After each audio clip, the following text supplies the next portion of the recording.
Chapter 5. The day after Catherine's Mass, Erland Nicolausson held his kinsman's wedding with great state and pride. Many good folk were come together. Simon Dar had taken care for that. He and his wife had many friends in the parishes all about.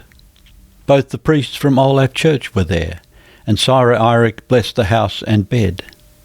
This was counted an honour, for Sigrid Eirik said Mass now on high holy days only, and rendered ghostly service to some few folk who had been his penitents these many years.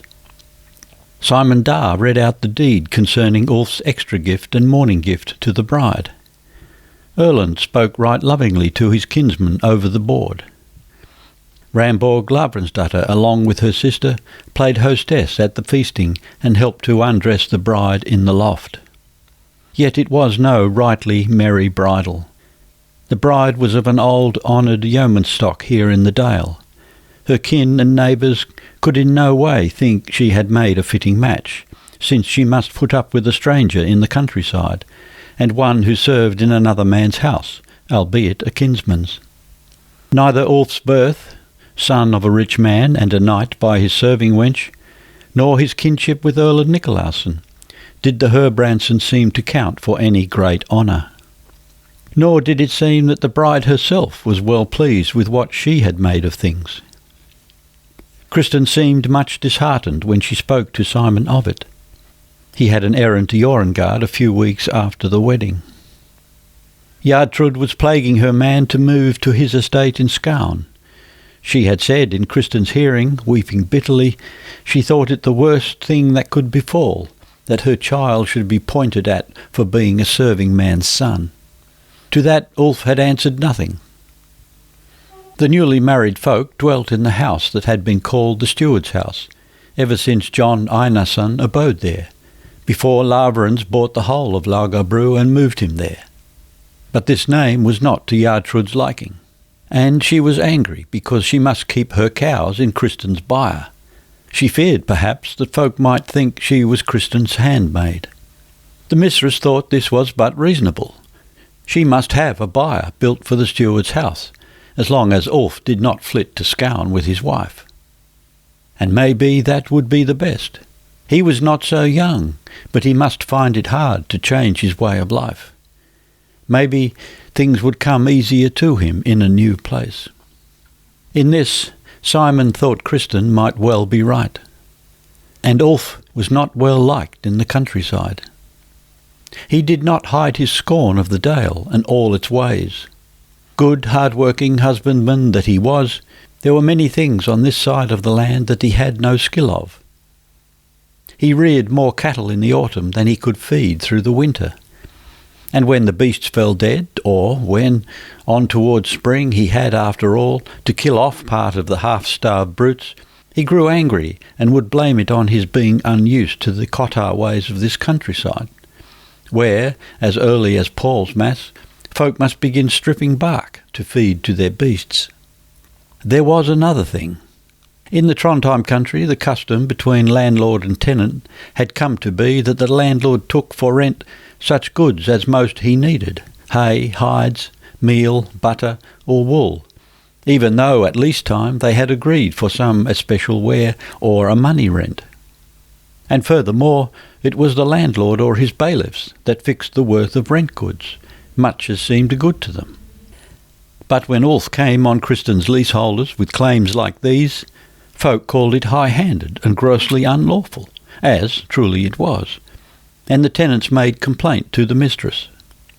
She set Ulf right as soon as she heard of the matter, but Simon knew well that folks blamed not only Ulf, but also Kristin Lavransdatter.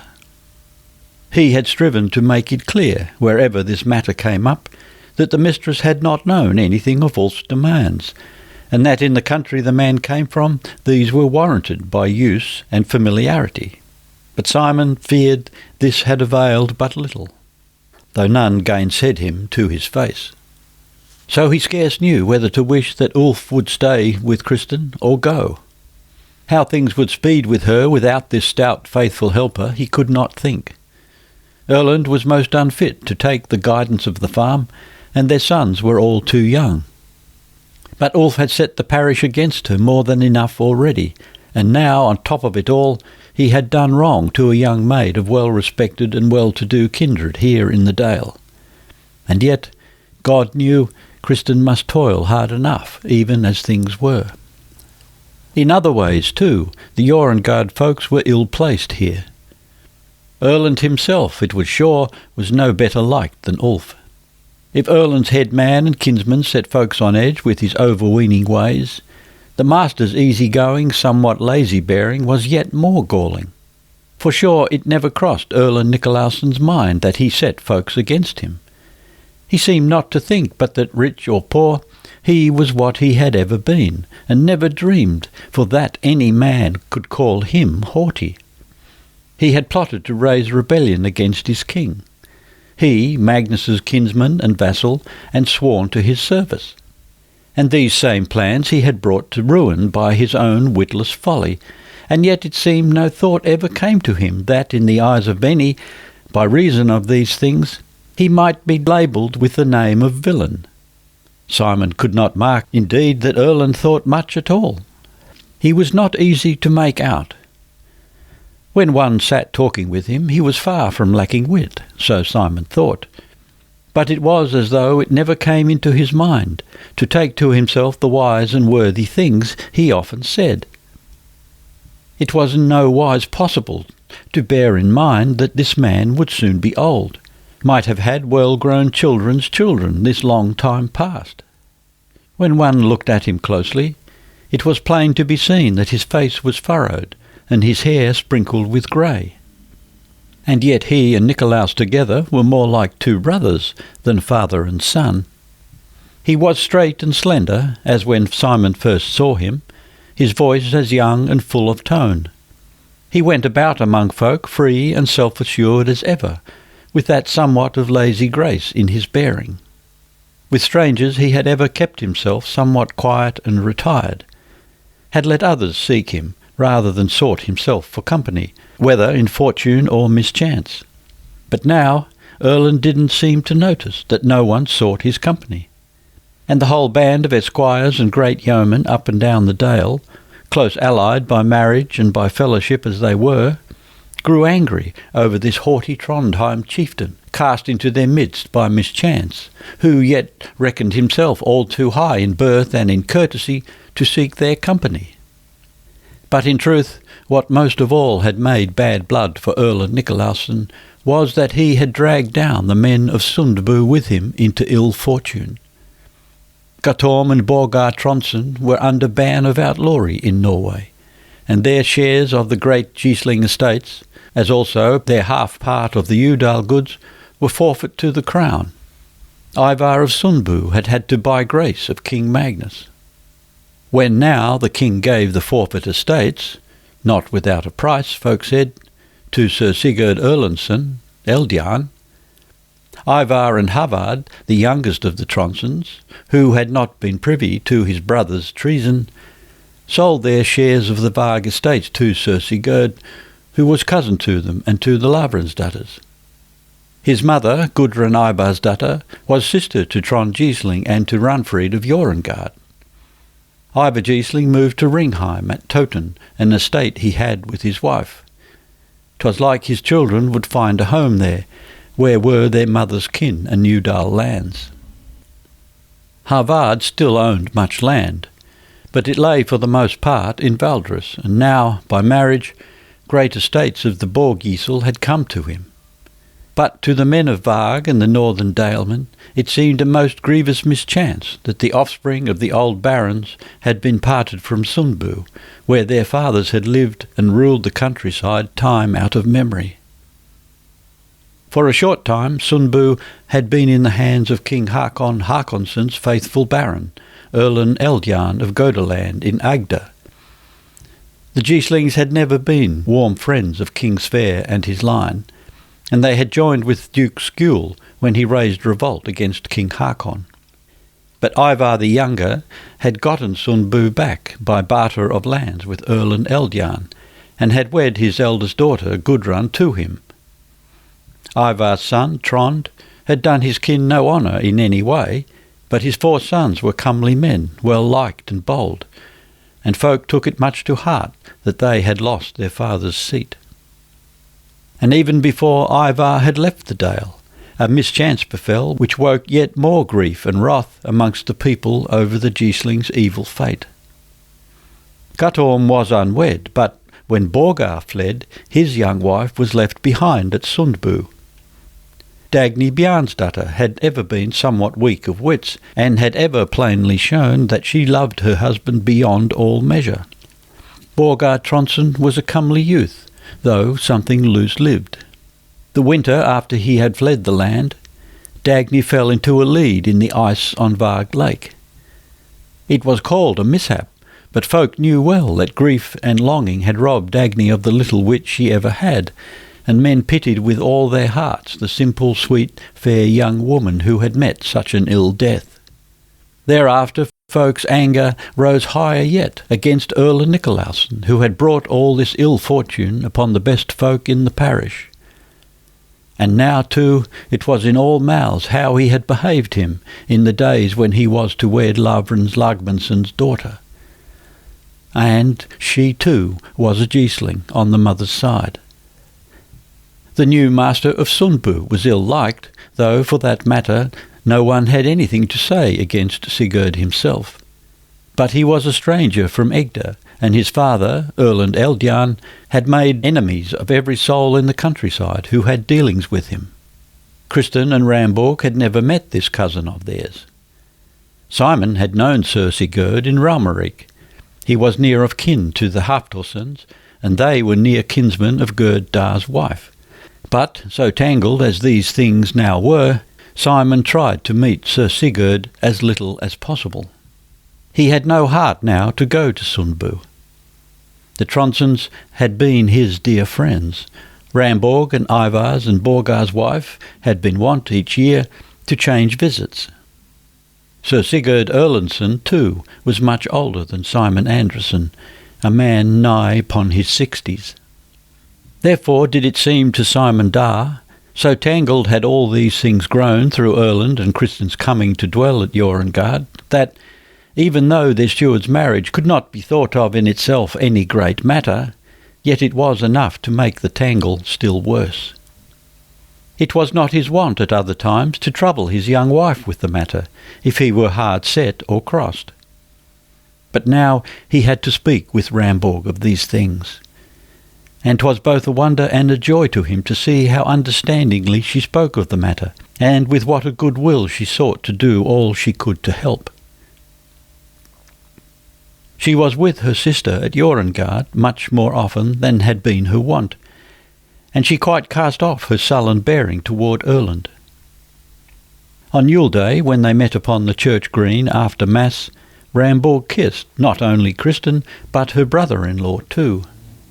And ever before she had scoffed sourly at these outlandish tricks of his, as his using to kiss his mother-in-law in greeting and the like. It flashed through Simon, when he saw Ramborg lay her hands about Erlend's neck, that he might do the like by his wife's sister. But yet he felt he could not. Besides, he had never taken up this fashion of kissing women of his kin. His mother and his sisters had so laughed at him if he offered to try it with them at his homecomings when he was a page in the bodyguard. At the Yuletide feast, Ramborg set Ulf Haldarson's young wife in a high and honourable seat, and showed both to him and to her all the honour befitting a bride and bridegroom.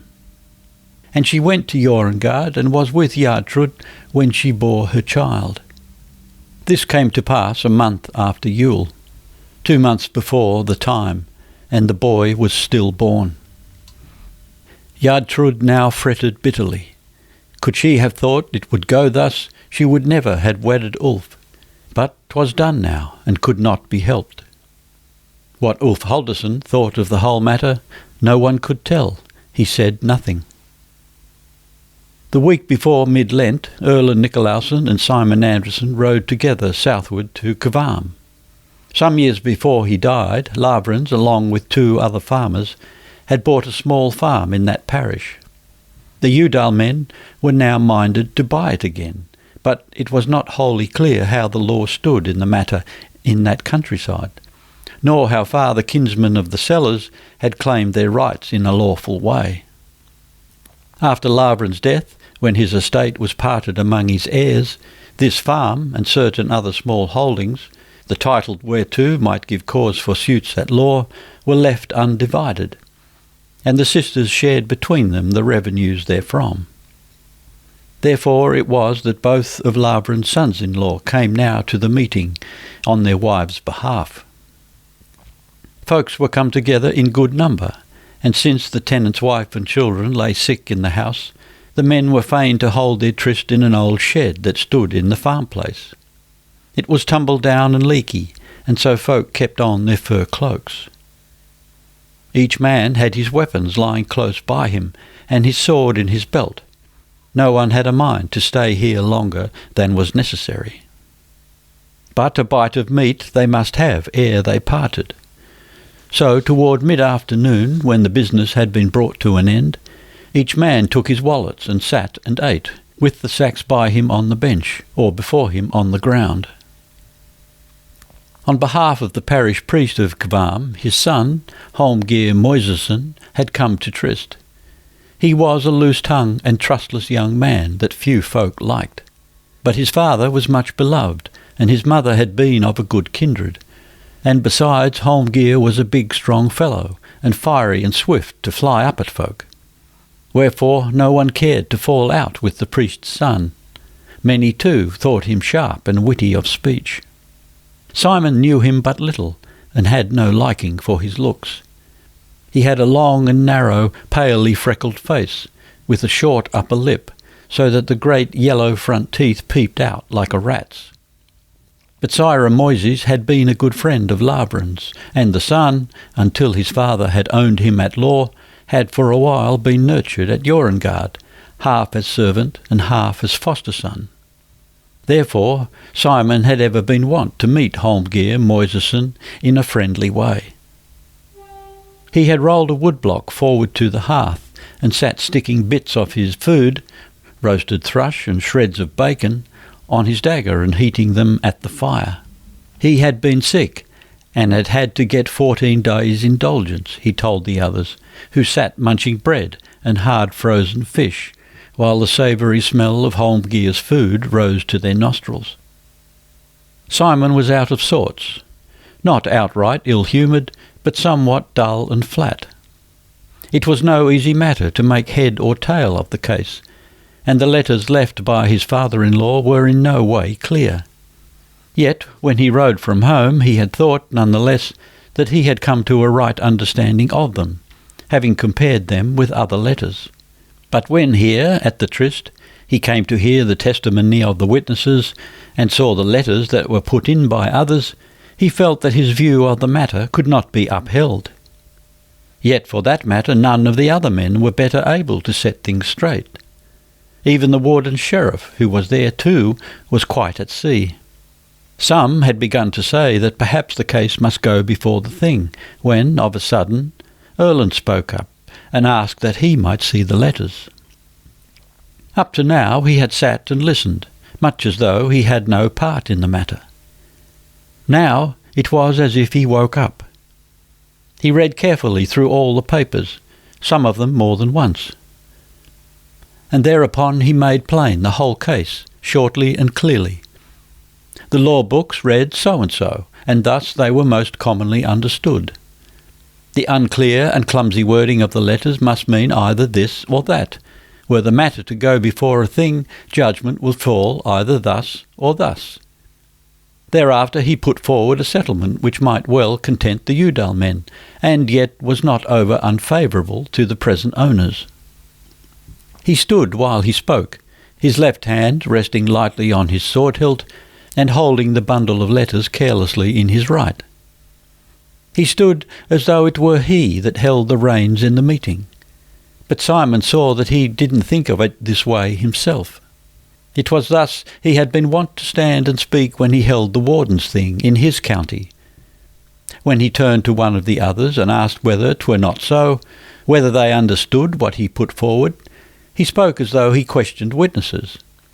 Not uncourteously, but none the less as though it were his part to ask and the others to answer him. When he was done speaking, he handed the letters to the sheriff, as though the man had been his servant, and sat down again. And while the others spoke together, and Simon too had his say to the company, Erland listened indeed, yet in such a way as he thought he himself had had no concern in the case. He gave short, clear, enlightening answers when any spoke to him, all the while busy scraping with his fingernails some grease spots that had come upon the bosom of his coat, settling his belt, drawing his gloves through his hands, and seeming to wait, something impatiently, the ending of the debate.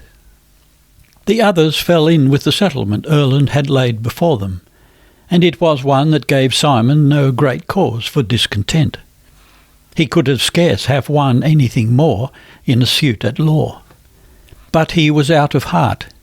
He thought himself it was childish beyond measure that he should be vexed, that his brother-in-law had understood the case, and he himself had not. It was but reason that Erland should have more skill in making plain the words of the law and clearing up the drift of unclear letters, since it had been the man's office to make inquiry and guide folk aright in disputed causes. But it had come upon Simon quite unlooked for. The evening before, at Jorengard, when he spoke with him and Kristin of this meeting, Erland had said no word of what he thought. It was like he had listened with but half an ear. Yes, it was clear that Erland must be better read in the law than plain farmers. But it was as though the law did not touch him, as he sat there guiding the others with careless friendliness. There came to Simon a dim feeling that in one way or another Erland had never set much by the law as a rule to his own life. And 'twas so strange, besides, that he could stand up thus, quite unabashed. He must know that this turned the minds of everyone to think who and what he had been, and what his state now was. Simon felt that the others sat and thought upon it. Some grew angry, doubtless, at this man who never thought to heed what folk thought of him. But no one said anything. And when the blue frozen clerk, that was with the warden sheriff, sat down and took the writing board upon his knees, he kept all the time asking of Erland, and Erland spelt out for him what to write, playing the while with some straws he had picked up from the floor, twining them about his long brown fingers and plaiting them into a ring. When the clerk was done, he reached forth the parchment to Erland, and he cast the straw ring on the fire, took the deed, and read it half aloud.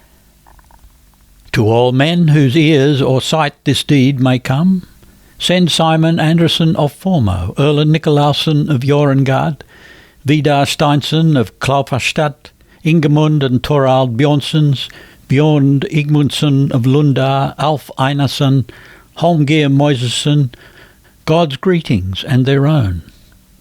Have you the wax ready? He asked the clerk, who stood blowing upon his frozen fingers. Be it known unto you that in the year from our Lord's birth 1308 and 30, on the Friday before Mid-Lent Sunday, we, the aforesaid, met at Granheim in the church parish of Kvarm. We can take the chest, Alf, that stands in the outhouse, and use it for a board. He turned to the sheriff, giving back the deed to the writer.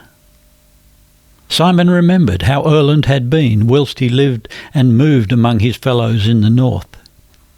Self-assured and bold enough, nothing lacking in that regard, reckless and wanton of tongue, yet ever with somewhat flattering in his ways that was his own. He was in no way careless what they thought of him, those whom he counted as his fellows and kinsmen? No, for he had set much store by the winning of a good report among them. With a strangely vehement bitterness, Simon felt himself of a sudden one with these farmers of the Dale, whom Erland held in so low esteem that he cared not to wonder what they thought of him. 'Twas for Erland's sake he had become one of them. It was for his sake that he had bidden farewell to the company of rich men and nobles. It was well enough to be the wealthy farmer at Formoe, but he could not forget that he had turned his back upon his fellows, his kinsmen, and the friends of his youth, because he had gone around amongst them on such a beggar's errand that he could not bear to meet them again, could scarce bear to think on it. For this brother-in-law he had defied his king, and stepped out of the ranks of guardsmen. To Erland he had laid himself bare in such a way that the thought of it was more bitter to him than death. And Erland bore himself to him as though he had understood nothing and remembered nothing. It didn't count much for this fellow that he had maimed another man's life. Just then Erland spoke to him. "We must be on our way, Simon, if we are to get home tonight. I will go now and see to the horses." Simon looked up with a strange, sick distaste at the other's tall, comely form. Under the hood of his cloak Erland wore a small black silk cap, lying close around his head and tied beneath his chin. The narrow dark face, with the great light blue eyes deep in the shadow of his brows, looked within it yet more young and fine. "And buckle up my wallet the while," said he from the door. The other men had gone on talking about the case. It was strange enough, nonetheless, said some, that Lavrans should have ordered this matter with so little forethought. The man was wont else to know what he did. He was more skilled than any in the Dale in all that concerned the buying and selling of land. "'Tis likely it's my father who is to blame for this," said Holmgir Prestesson. "He said himself this morning, had he listened to Lavrans that time, all had been straight and clear. But you know how it was with Lavrans. With priests he was ever biddable and meek as a lamb.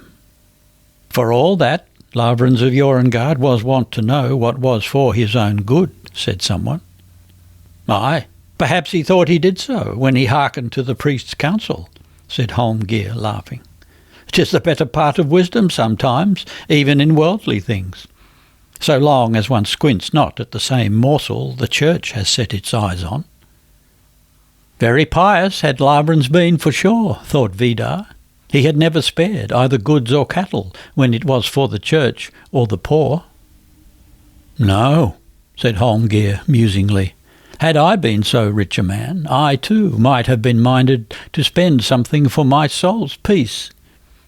But I had not been fain to strew out my goods with both hands as he did, and go about besides with red eyes and white cheeks each time I had been to the priest, and shrived me of my sins. And Lavrans did go to confession each month." "Tears of repentance are the Holy Ghost's fair gifts of grace, Holmgir," said old Ingemund Bjornsson. "Blessed is he who can weep for his sins in this earthly home. Much the easier doth he enter in unto the next." "Well, then must Lavrans be in heaven long ere now," said the other. "So he fasted and mortified his flesh. Good Friday he locked himself in the storehouse loft, and lashed him with a scourge, I have heard tell." "Hold your tongue," said Simon Anderson, trembling with fury. He was blood red in the face. Whether it were true what Holmgir said, he knew not. But when he was setting in order his father-in-law's private chests, at the bottom of the book chest he had found a long, narrow, little wooden box, and in it lay such a scourge as in the cloisters they call a discipline. The plaited leather thongs were darkly flecked, it might be with blood. Simon had burned it with a kind of sorrowful awe. He had felt he had come upon something in the other's life which Lavrans had not meant that any living soul should know of. However it be, he didn't talk about it, I think, to his serving lads, said Simon, when he could trust himself to speak. "No, perhaps 'tis but a tale that folk made up," answered Holmgir mildly. "I know well he had no such sins to atone for that he should need." The man smirked a little. "Had I lived as virtuous and Christian a life as Lavransdatter, and had been wedded to that unglad woman, Sigrid Undset, I had rather wept for the sins I had not committed." Simon sprang up and struck Holmgir hard on the mouth, so that the fellow tumbled backward towards the hearth-place. The dagger fell from his grasp. Next moment he clutched it up and rushed upon the other.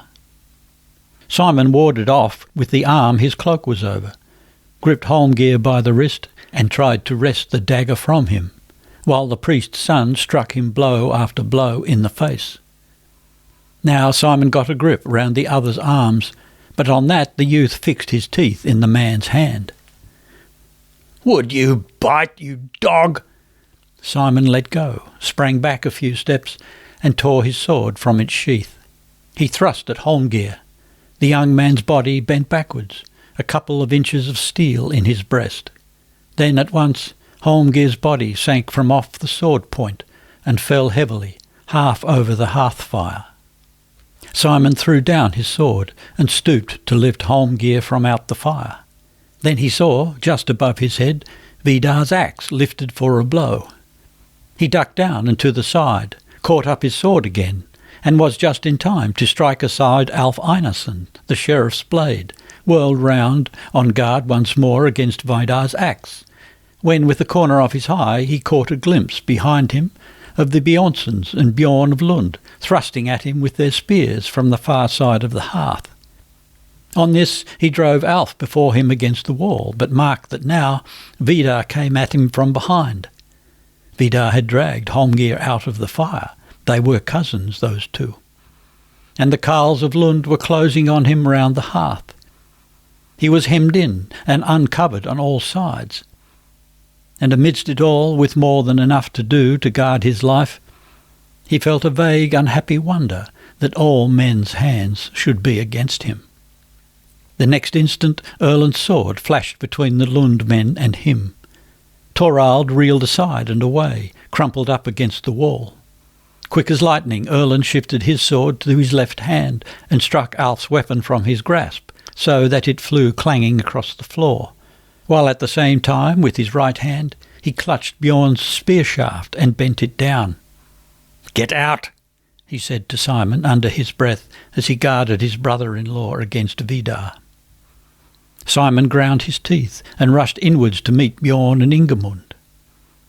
Erlend was at his side, shouting through the trampling and the clash of arms. "Come out, don't you hear, you blockhead?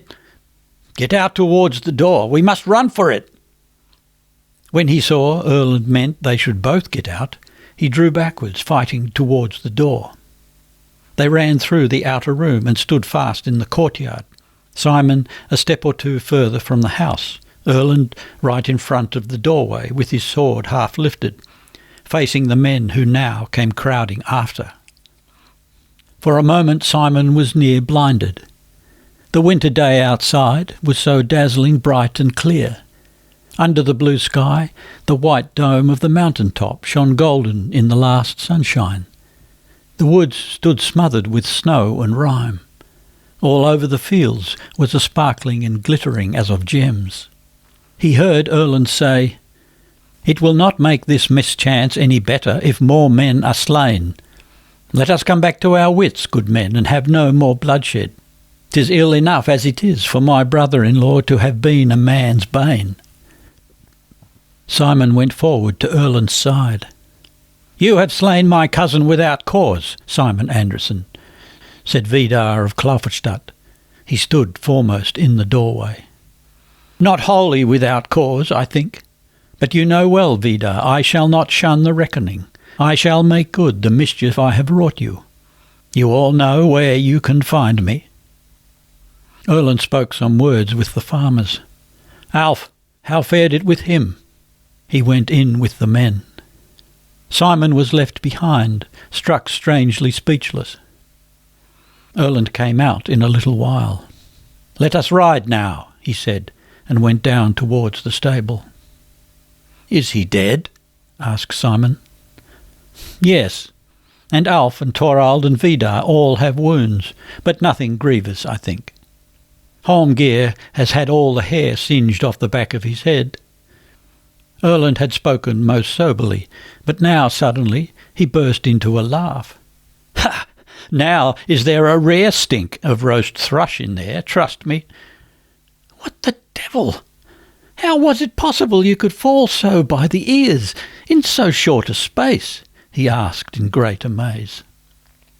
A half-grown boy stood holding their horses. Neither of the brothers-in-law had brought his henchman with him on this journey.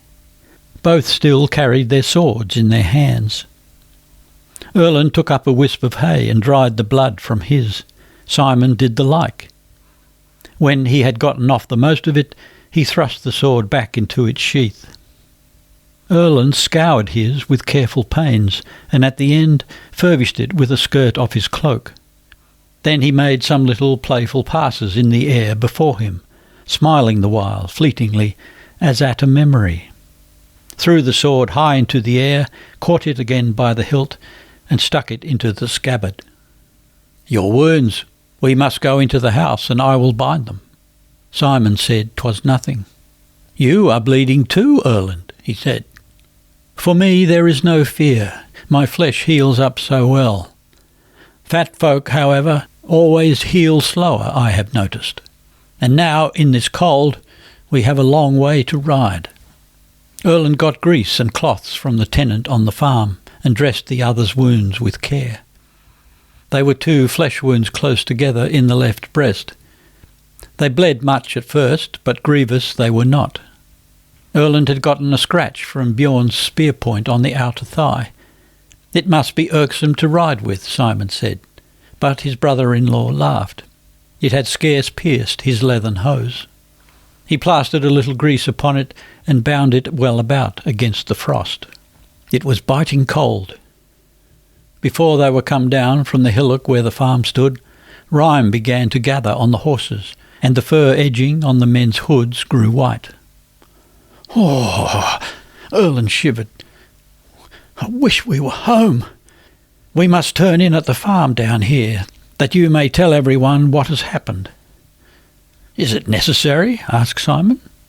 "I spoke, you saw, with Vidar and the rest." "It were best that you did it," said Erland, "that you gave them the news yourself. Let's make sure they have nothing they can say against you." The sun was behind the ridges now, the evening a pale grey blue, but still light.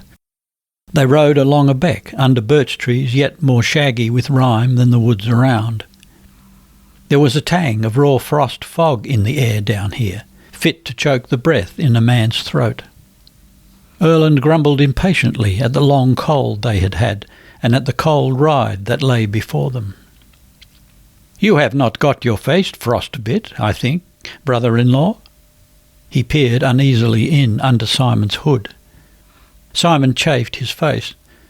Frostbitten it was not, but he was somewhat pale as he rode. It made him look ill, for his big fat face was weather-beaten and red, and the paleness spread over it in grey patches and made his colour seem as it were unclean. "Did you ever see a man pitchfork dung with his sword?" said Erland. He burst out laughing at the thought of it, leaned forward in his saddle and aped the motions. "Like yonder Alf, a rare fellow for a sheriff, that. You should have seen Ulf at sword play, Simon. My goodness!" Play. Aye, now indeed he had seen Erland Nicolason at play. Again and again he saw himself and those men in the melee there by the hearth, like peasants hewing wood or pitching hay. Erland's slender flashing figure amongst them, his lightning glances, his sure wrist, while he sported with them, swift thinking, skilled in fencing. It was 20 years and more since the time he himself had been accounted one of the first in skill of arms amongst the youth of the bodyguard, when they practised on the play-green. And from that time on he had had but little use of an esquire's swordcraft. And here he rode now, sick at heart for that he had slain a man. He saw always Holmgir's corpse pitch from his sword down into the fire, heard his short, hoarse death cry in his ears, and saw again and again glimpses of the short, furious fight that followed. Heart-sore he was, downcast and amazed. They had turned on him in a single instant to slay him, all those men he had sat with, feeling he belonged to their fellowship, and Erland had come to his rescue. A coward he had never thought himself to be. He had hunted down 6 bears in the years he had dwelt at Formoe, and twice he had risked his life as recklessly as well could be. With a slender fir stem between him and a mad, wounded she-bear, without other weapon than his spearhead and a scant handbreadth of shaft, the peril of the game had not ruffled his sureness of thought and deed and sense. Now, down there in the hut, he didn't know whether he had been afraid, but he had been amazed to find his wits had failed him. And when he sat at home after that bear hunt, with his clothes huddled on him as best they would hang, with his arm in a sling, burning with fever, his shoulder stiff and torn, he had felt nothing but an overweening joy. Things might have gone worse. How, he had not thought on overmuch. But now he must think and think endlessly of how it would all have ended if Erland had not come to his help. He had been not afraid, surely, but strangely dashed. It was the look on the other men's faces, and Holmgir's dying carcass. Manslayer he had never been before. That Swedish trooper he had cut down. It was the year King Hakon carried war into Sweden to avenge the Duke's murder. He had been sent out to scout. 3 men were with him, and he to be the leader. Full happy he was, and proud. Simon remembered that his sword had stuck fast in the trooper's steel headpiece, so that he must twist and wrench it loose. There was a notch in the edge when he looked at it in the morning. He had never thought on that deed with anything but content. There were 8 of the Swedes too. He had got at least a taste of war. Things like that did not fall to the lot of all men who marched with the Guard that year. When daylight came, he saw that blood and brains had spurted out on his coat of mail. He had striven to seem lowly and not puffed up while he washed it off. But it was no help to think on that poor devil of a trooper now. No, that time was not like this. He could not get rid of a gnawing sorrow for Holmgir Moisason. And this too, now he owed his life to Erland. He didn't know yet how much that might bring with it, but he felt as though all things must be changed now that he and Erland were quits. On that score, they were now quits. Yes. The brothers-in-law had ridden with scarcely a word. Once Erland had said, "It was foolish of you, Simon, that you didn't think of making for the door when the fight began." "How so?" asked Simon, something shortly. "Because you were outside?" "No."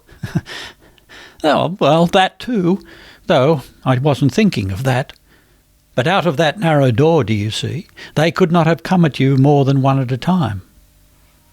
And besides, it is a wonder often to see how quick folks come to their senses once they get out beneath open sky. Much do I marvel now that only 1 man was slain." Once and again he asked after Simon's wounds. The other said he didn't feel them much, though the truth was they burned sorely enough. They came to Formoe late at night, and Erland turned in there with his brother-in-law. He had counselled him to write to the warden sometime in the morning of what had happened, so as to obtain a permission to stay at home as quickly as might be. Erland might as well make up the letter for Simon that night. Doubtless the wounds in his breast would hinder his writing. "And tomorrow you must lie quiet in bed, I think, for like enough you will have some touch of wound fever." Ramborg and Arnjerd were sitting up waiting. Because of the cold, they had crept up on the bench against the warm fireplace wall and had drawn up their feet beneath them. A draught board lay between them. They looked like two children. Simon had scarce got a few words said of what had happened ere his young wife flew to him and flung her arms around his neck. She drew his face down to hers, pressed her cheek to his, and she wrung Erlend's hand so that he said, laughing, he had never thought Ramborg had such strength in her fingers. Nothing would serve but that her husband must sleep in there that night, and she herself sit up by him. She begged this almost in tears, but on this Erlend proffered to stay there and lie by Simon, if she would send a man north to Jorengard with a message. 'Twas late, after all, for him to ride home. And it were a pity for Kristin to sit up so late in this cold. She, too, waits for me always herself. Good wives are you Lavransdatters. While the men ate and drank, Ramborg sat nestled close to her husband. Simon patted her arm and hand now and again. He was much moved, but a little put out as well at her showing so much love and fearfulness. Being that it was now Lent, Simon was sleeping alone in the Seaman's hall, and when the men went over there, Ramborg went with them, and set a great kettle with honey ale by the stone hearth to warm. The Seaman's hall was a little ancient hearth-room house, warm and wind-tight. The timber was so massy that there were but 4 logs in the wall. It was cold there now, but Simon threw a mighty armful of pine roots upon the fire and hunted his dog up onto the bed. It could lie there and warm it up for them. They drew the block chair and the settle right up to the hearth and made themselves snug, for they were chilled through and through from their journey, and their meal in the great hall had but half thawed them. Erlend wrote the letter for Simon. Then they set about loosing their clothes. As Simon's wounds began to bleed again if he moved his arms much, his brother-in-law helped him to get his doublet over his head and his boots from off his feet. Erlend himself limped a little on his wounded leg. It was stiff and tender from the ride, he said, but nothing to worry about. Then they settled down by the fire again, half undressed. It was so good and warm there now, and there was plenty of beer in the kettle yet. "You take this badly, brother-in-law, I see well," said Erlend once. They had been sitting dozing, gazing into the fire. "He was no great loss, this Holmgeir." "It won't seem that way to Sire Moises," said Simon low. "He is an old man and a good priest." Erlend nodded gravely. "Yes, it is a grievous thing to have made an enemy of such a man, and you know well I often have errands in that parish." "Oh, but when all is said, things like that happen so easily, to any one of us. Like enough they will doom you to pay 10 or 12 marks in gold as weregild. And you know as well Bishop Halvard is a stern lord when he is to shrive a man of a deed of blood, and the boy's father is one of his priests. But I think you will come off not much the worst from both reckonings." Simon said nothing. Erlend went on again. "I too shall have to make amends for wounding, I think." He smiled to himself. "And I hold no more of Norway's ground for my own than that farm in Dovre." "How great a farm is Haugen?"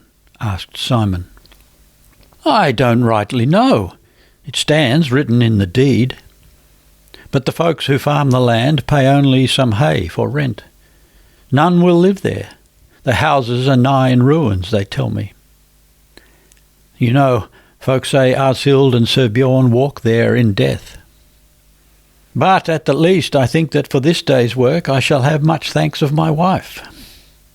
Kristin loves you, Simon, as though you were her own brother." Simon's smile could scarce be seen where he sat in the shadow. He had thrust the block chair back a little and screened his eyes with his hands from the heat of the blaze. But Erlend joyed in the fire like a cat, He sat close into the hearth, leaning into a corner of the settle, with one arm over the back and his wounded leg stretched out over the other armrest. "She spoke of it here one day in autumn," said Simon in a while. It was well nigh as though his voice had a mocking sound. "She came here last autumn, when our son was sick. She is a faithful sister." He spoke gravely now, but then again came the little tone of mocking. "Now, Erland, have we kept faith with one another, even as we swore that time we laid our hands together in Lavransdatter and vowed to stand by each other like brothers?" "Yes," said Erland simply. "I am glad of this day's work. I too, Brother Simon." For a time they both sat silent. Then Erland, as though provingly, stretched out a hand towards the other. Simon took it. They crushed each other's fingers hard, let go, and shrank back shamefacedly, each into his seat. At length Erland broke the silence. He had sat long with his chin in his hand, staring into the hearth fire, where now only one little flame and another flickered, flared up, flapped a little, and played along the charred sticks that snapped and fell to pieces with small brittle sighs.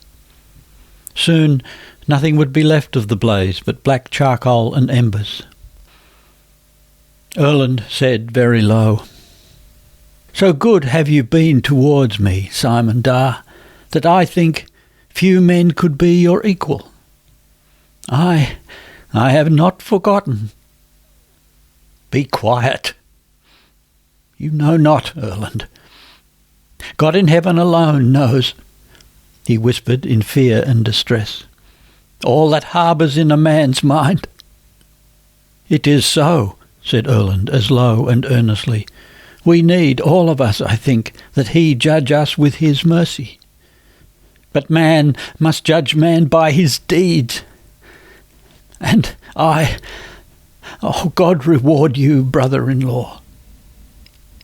After that they sat in dead silence, dared not to move, lest they be put to shame. Till of a sudden Erland let his hand fall upon his knee. A fiery blue ray flashed from the stone of the ring he bore on his right forefinger. Simon knew Kristin had given it to him when he came out of his prison cell. "But you must remember, Simon," he said softly, "there is an old saying, many a man wins what is meant for another, but another's lot none may win." Simon lifted his head with a sudden start. Slowly he grew blood-red in the face. The veins in his temples stood out like dark, twisted cords. Erland glanced at the other and withdrew his eyes swiftly. Then he too reddened, a strangely fine and girlish flush spreading under his dark skin. He sat still, shy and abashed, with mouth a little open like a child. Simon rose vehemently and went over to the bed. "You had best lie outermost, I think." He tried to speak evenly and calmly, but his voice shook. "All right, be it as you will," said Erland haltingly. He rose up to his feet, as in amaze. "The fire?" he asked. "Shall I rake it under?" He began to shovel ashes over the embers. "Leave it," said Simon. "Come and lie down." His heart beat so he could scarcely speak. In the dark Erland crept, silent as a shadow, in among the skins at the outer edge, and lay down still as a beast of the forest. To Simon it seemed that to have that other by him in his bed must stifle him.